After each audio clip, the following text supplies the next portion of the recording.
আসসালামু আলাইকুম সবাইকে। ভিডিওটা এইচএসসি 26 ব্যাচের জন্য। আমার মনে হয়েছে যে কিছু কথা বলা প্রয়োজন, কারণ এখন ইউটিউবে দেখবা যে এক মাসের মাস্টার প্ল্যান, এই রুটিন সেই রুটিন দিয়ে ভরপুর পুরো অনলাইন, তাই না? এবং গাইডলাইন দিয়ে ভরপুর।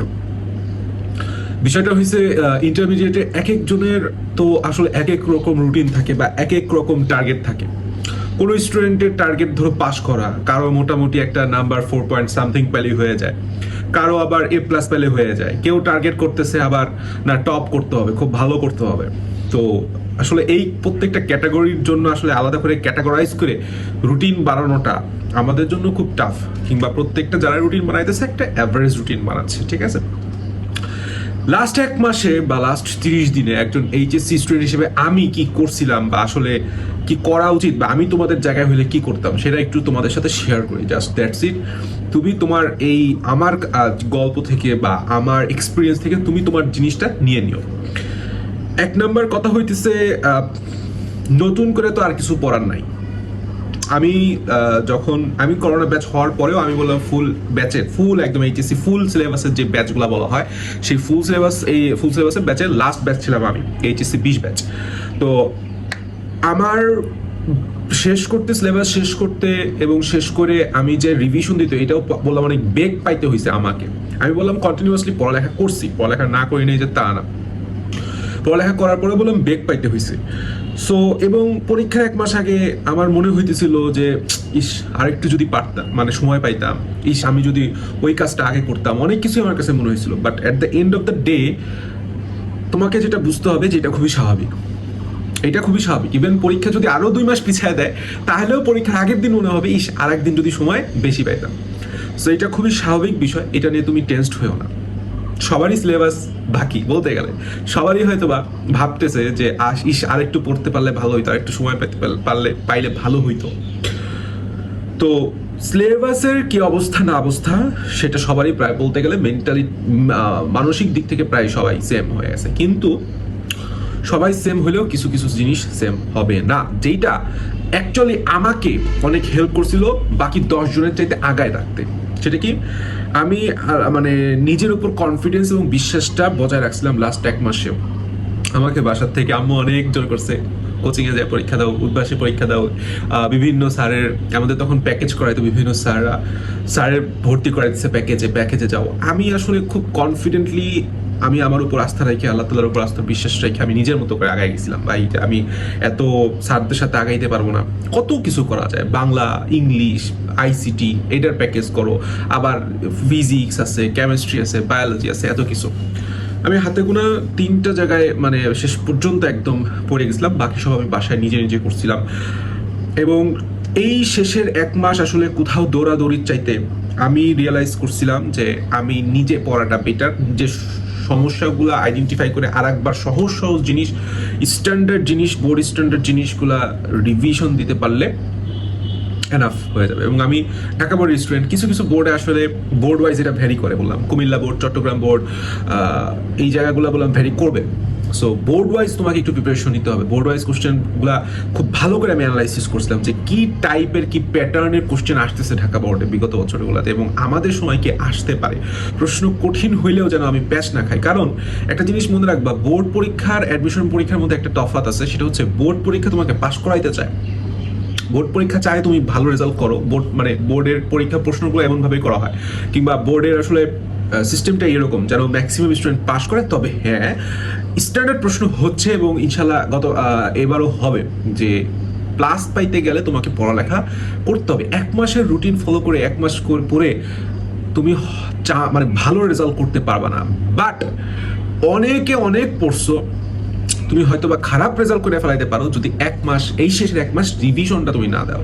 সব রিভিশন দেওয়া যাবে না। যেমন আমি তোমার একটা কথা বলি, ফিজিক্সে সেকেন্ড পেপারে আমার বেশ উইকনেস ছিল শেষ পর্যন্ত। তো আমি জিনিসটা একটু সুন্দর করে ক্যাটাগরাইজ করলাম যে আমি ফিজিক্সে তাপগতিবিদ্যা থেকে একটা প্রশ্ন পাচ্ছি, তাহলে তাপগতিবিদ্যাটা আমাকে এমনভাবে পড়তে হবে যেন ওইখান থেকে আমার কোনো প্রশ্ন না আটকাইতে পারে। আমি পড়লাম, আমি দেখলাম স্থিরতরিক চলতরিক থেকে সবসময় একটা না একটা প্রশ্ন আসে, এই দুইটা অধ্যায় খুব ভালো করে পড়তে হবে। কঠিন লাগাইলেই কঠিন, কিন্তু স্থিরতরিক চলতরিক খুব বেশি কঠিন না, ঠিক আছে? তো আমি জিনিসটা পড়ে ফেলাইলাম। এরপরে আমি দেখলাম আলোক বিজ্ঞান, ভৌত আলোক বিজ্ঞান এবং জ্যামিতিক আলোক বিজ্ঞান থেকে প্রশ্ন আসবেই। প্রশ্ন আসবেই, চিন্তা করো প্রশ্ন আসবেই। তো আমি ওই জিনিসটা কমপ্লিট করে ফেললাম। এবং মজার কথা হইতেছে তোমরা যে তড়িৎ প্রবাহে চুম্বকীয় চুম্বকত্ব তড়িৎ চুম্বক আবেশ, এই অধ্যায়টা অনেকের কাছে অনেক কঠিন লাগে। আমি যখন ফার্স্ট টাইম পড়ছি কঠিন লাগছে, সেকেন্ড টাইম পড়ছি আরেকটু সহজ হয়েছে। অ্যান্ড আমার একটা জেদ ছিল, আমি এই অধ্যায়টা তড়িৎ প্রবাহে চুম্বকীয় চুম্বকত্ব এই অধ্যায়টা সবচেয়ে উইকেস্ট ছিল সেকেন্ড পেপারের মধ্যে।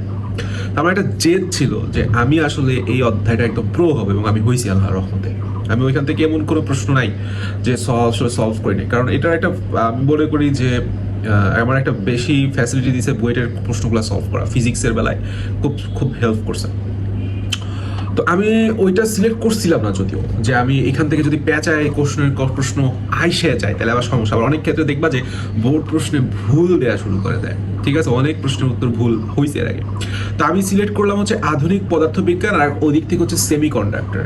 এইখান থেকে আমি দেখছি প্রায় প্রশ্ন আসে, তো আমার বললাম সিকিউ 5টা বললাম কমপ্লিট হয়ে গেছে। সিকিউ 5টার মধ্যে তুমি যদি 4টাও এক্স্যাক্টলি দিয়ে আসতে পারো, একটা একটু এদিক সেদিক হইতে পারে, বা কোনোটার তুমি ক পারলা না, কোনোটার খ ভুলে গেছো, ঠিক আছে, বা কোনোটার গ তুমি সবকিছু আসতে পারছো বাট আলটিমেটলি মানটা আসে না, কিন্তু পার্সিয়াল মার্ক তো আছে, কোনো কিছু ছাইড়ে আসা যাবে না। আমি আমার জিনিসটা হচ্ছে এরকম স্পেসিফিক যে আমি আগে আমার মতো করে একটা প্ল্যান সাজাই, আমার মতো করে ইম্পর্টেন্ট অধ্যায়গুলো যেখানে আমার প্রশ্ন আসবেই আমি অ্যানালাইসিস করে পাইছি, সেগুলিতে আমি একদম প্রো হয়ে যাব। এরপরে সব পড়ার পর যদি আমার রিভিশন দেওয়ার টাইম থাকে, সবগুলো রিভিশন দেব, তখন রিভিশন দিব।